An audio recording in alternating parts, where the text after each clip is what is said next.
Por isso, é que é importante que a gente possa se lembrar que ter capacidade de desenvolver resiliência é sim uma característica universal humana.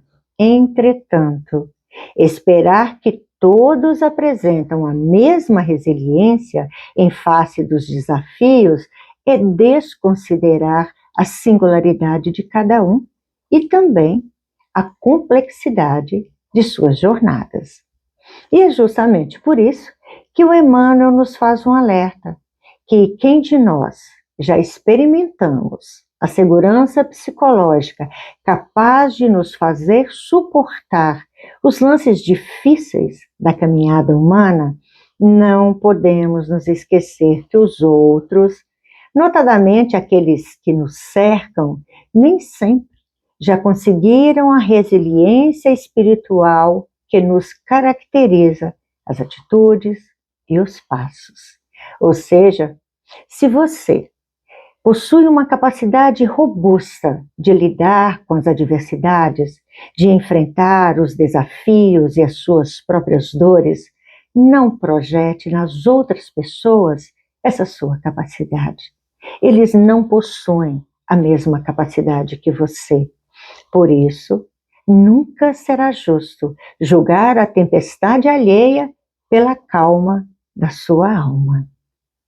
E neste quesito, o Emmanuel nos faz um apelo direto ao nos dizer: nas horas de provação, não exija dos outros atitudes semelhantes às suas.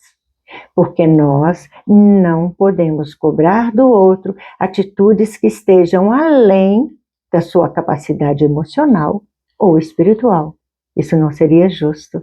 O que a gente precisa, na verdade, é buscar compreender que cada um responde de acordo com sua estrutura emocional, ou seja, com sua estrutura interior. E veja que interessante. Em suas mensagens, o Emmanuel sempre deixa a marca de suas características próprias ao ministrar ensinamentos nobres a todos nós. Ele nos apresenta exemplos concretos de vulnerabilidades humanas para nos auxiliar na compreensão daquilo que ele está querendo nos ensinar, porque ele bem compreende que a estrutura interna dele não é igual à nossa. E ele respeita essa diversidade.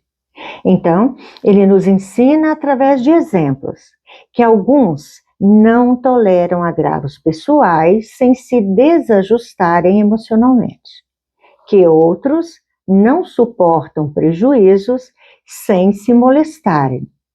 Ele nos fala ainda que existem aqueles que não conseguem separar-se das pessoas que amam sem se abaterem, e ainda aqueles que ignoram como atravessar problemas afetivos sem lesarem o próprio coração. Todos esses exemplos servem para reforçar a ideia de que as atitudes humanas diante da dor, da perda ou de um desafio são variadas e são legítimas, e que a nossa compreensão deve sim abraçar toda essa diversidade emocional. Por isso a importância da paciência, da tolerância e da aceitação diante dessa singularidade do processo de amadurecimento psicológico de cada um e também das diferentes capacidades de resistência emocional das pessoas.